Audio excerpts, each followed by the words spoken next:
நண்பர்களுக்கு வணக்கம்.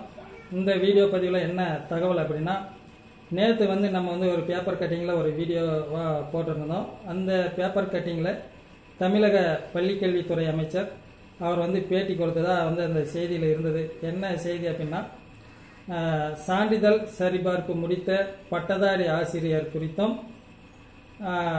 அடுத்ததாக பகுதி நேர ஆசிரியர் குறித்தும் தேர்தல் அறிக்கையில் உள்ளது அப்படிங்கிற ஒரு செய்தியை அவர் சொன்னதாக பேப்பர் கட்டிங்க நம்ம வீடியோ போட்டுட்டு இருந்தோம். நண்பர்களுக்கு நிறைய பேருக்கு குழப்பமும் மகிழ்ச்சியாகவும் இருந்தது. என்ன குழப்பம் அப்படின்னா, அவர் சான்றிதழ் சரிபார்ப்பு முடித்த பட்டதாரி ஆசிரியர்கள் யார் அப்படின்னா 2010 முடிச்சவங்களா அல்லது ஆசிரியர் தகுதி தேர்வில் தேர்ச்சி பெற்று சான்றிதழ் சரிபார்ப்பு முடித்த ஆசிரியர்களா அப்படிங்கிற ஒரு குழப்பமும், 2013 முதல் ஆசிரியர் தகுதி தேர்வில் தேர்ச்சி பெற்ற ஆசிரியர்களாக தான் சொல்கிறாரு அப்படிங்கிற ஒரு மகிழ்ச்சியும் நிறைய பேருக்கு இருந்தது. சரிங்களா? தெளிவான விளக்கம் கிடைச்சிருக்குது.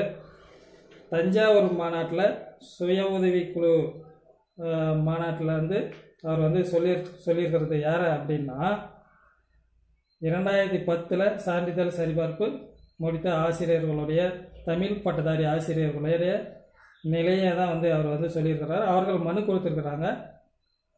அவங்களுக்கு உண்டான பதிலை அவர் சொல்லியிருக்கிறார். நடவடிக்கை எடுக்கப்படும் அப்படிங்கிற செய்தியும் சொல்லியிருக்கிறார். சரிங்களா? இதுதான் உண்மையான தகவல். அடுத்தடுத்த தகவல்கள் உங்களுக்கு உடனடியாக சேரும். சரிங்களா?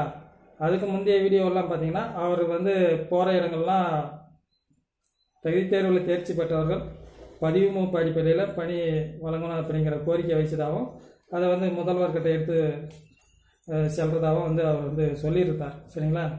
இதுதான் இந்த வீடியோ பதிவில் இருக்கக்கூடிய தகவல். உங்களுக்காக குழப்பம் வேண்டாம்.